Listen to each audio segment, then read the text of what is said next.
This explains why bodybuilders are larger but typically weaker than professional weightlifters. What's up? 筋肉翻訳です。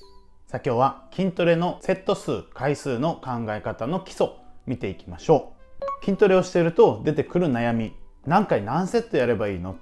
初心者もそうでない人もこの疑問が出てくると思います。今回はその理由と考え方を基礎ベースから見ていきます。今回お話ししている回数っていうのはあくまでもフォームができた上での限界の回数っていうことを確認してもらいたいです。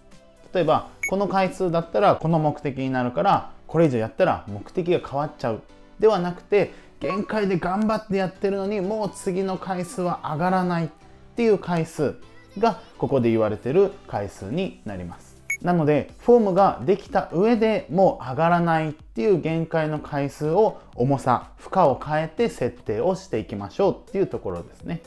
この前提を確認した上で今回はピクチャーフィットさんが回数の考え方からテンポについて、セットの組み方についてそれぞれ解説してくれています。まずは回数とテンポの基礎から見ていきましょう。どうぞ。Resistant training goals are typically based on building strength, building muscle, or increasing muscle endurance. Each of these goals relies on different rep ranges. The body science behind rep ranges consistently show that performing between 1 to 5 repetitions is best for building strength. This range stimulates a more efficient neuromuscular drive, increasing signal firing rates from the brain to the muscle to improve contraction. This range also stimulates myofibrillar hypertrophy, which develops muscle by increasing the amount of force-generating components in the fiber known as actin and myosin, which then leads to a stronger muscle. Going at a quick tempo, such as a 1 second down and 1 second up cadence, and resting at least 3 minutes between sets is recommended at this range. As we progress into the 6 to 12 rep range, we shift the focus to muscle growth. This range also stimulates myofibrillar hypertrophy, but not to its maximum potential. What makes this range effective in muscle growth is that it theoretically stimulates another type of hypertrophy known as sarcoplasmic hypertrophy. This fuels the muscle cell with more cellular fluid, glycogen, aka stored carbs, and more organelles. More of these means a larger but not technically stronger muscle. This explains why bodybuilders are larger but typically weaker than professional weightlifters. Performing a slow and controlled tempo such as 3 seconds down and 2 seconds up with no more than 90 seconds rest between sets is recommended in this range. If you're looking for more endurance in your training, high reps are the name of the game. This range can be anywhere between 15 to upwards 100 reps and will typically stress out your energy system rather than the muscle itself. Doing so will allow the body to become more energy efficient by adapting to the metabolic stress. High rep endurance training might not help you lift heavier, but you will be able to lift lighter weights for much longer while using less energy. Much like a gas-saving hybrid car, it can't produce a lot of power at once, but it will be able to work much longer while using a lot less energy. A moderate tempo such as 1 second down and 2 seconds up with no more than 90 seconds rest between sets is best for this range. When choosing the correct rep range, make sure to choose an appropriate weight. If you feel like you can do at least 3 more at the end of the set, go heavier. And if you can't finish all the reps in the set, definitely go lighter. はい、こんな感じですね。では、この回数設定やテンポを覚えた上でセットの組み方見ていきましょう。どうぞ。Now let's start off with beginners. If you're new to weightlifting or exercise in general, the amount of sets and reps you do is much less important than you just consistently working out. As a beginner, there are many adaptations that will take place once you start exercising that pretty much any mixture of reps and sets will create results. Simply going to the gym in the first place and making sure you go frequently, such as 2 to 4 times a week for many weeks, months, and even years, is by far the most important step.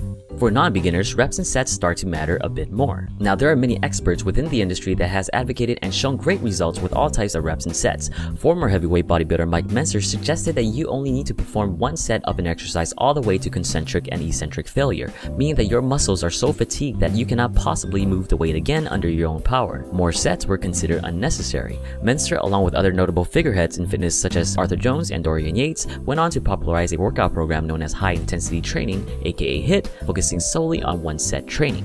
Of course, this philosophy goes against typical bodybuilding schemes which employ 3 to 5 sets. Fortunately for us, there is research comparing the two. 2 meta-analyses done in 2009 and 2010 took 22 studies in total, comparing single set training with multiple set training, particularly 2 to 3 sets. One meta-analysis measured difference in strength gains, while the other measured difference in muscle gains, aka hypertrophy. In both researches, multiple set training came out on top. The study showed a significant 40% greater increase in hypertrophy for multiple sets versus single sets, and an even more significant 46% greater increase in strength gains. so no doubt multiple set training is the way to go. But now the question is, how many sets? Perhaps what can shed some light is not exactly looking at reps and sets, but looking a little bit more broad in the terms of total volume. Total volume is a number generated by multiplying the amount of reps, sets, and weight you're moving. For example, performing 3 sets of 10 reps with 100 pounds equals to a total volume of 3,000. Conversely, if you do 10 sets of 3 reps with the same weight, you'll also come to a total volume of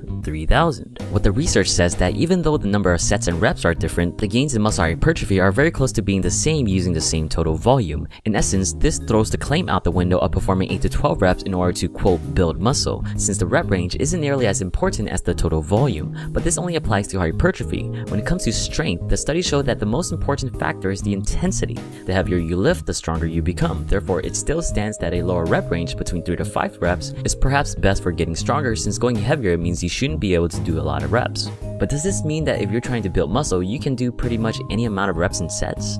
Well, not exactly. If you were to do 10 sets of 3 reps per exercise, you're looking at well over an hour and a half just to complete 4 different exercises. That's not exactly convenient for most people. Performing 3 sets of 10 reps, however, takes about 25 minutes to complete the same 4 exercises. It's also important to know that the 3 reps from the 10 sets are going to be pretty heavy, which can also increase chances of you hurting yourself. The risk might not be worth not only the reward, but also your time. Boiling all this information down, you're probably best off doing about 3 to 5 sets of 3 to 5 reps for strength gains, 3 to 4 sets of 8 to 12 reps for hypertrophy, and 1 to 2 sets of 15 or more reps for muscle endurance. さあ、いかがでしたでしょうか。まとめていくと、初心者はセットや回数よりもできるだけ頻度高く、週に2回はトレーニングをすること。それ以外の方は時間や怪我のリスクなどを考慮して、筋力アップのために3回から5回を3セットから5セット。筋肥大のためには8回から12回を3セットから4セット。筋持久力のためには15回以上を1、2セット。このような組み方が1回のトレーニングで全てを網羅できるセットの組み方になりそうです。もっと細かく行っていくと、今日は筋力アップの日、今日は筋肥大のためのトレーニングの日っていう分ける面白みも出てきますね。みんなはどんな感じでセット回数設定していますか？コメント欄で教えてください。動画のリクエスト、チャンネル登録お待ちしています。ではまた。I won't look back when you're around. I won't think twice when you're gone.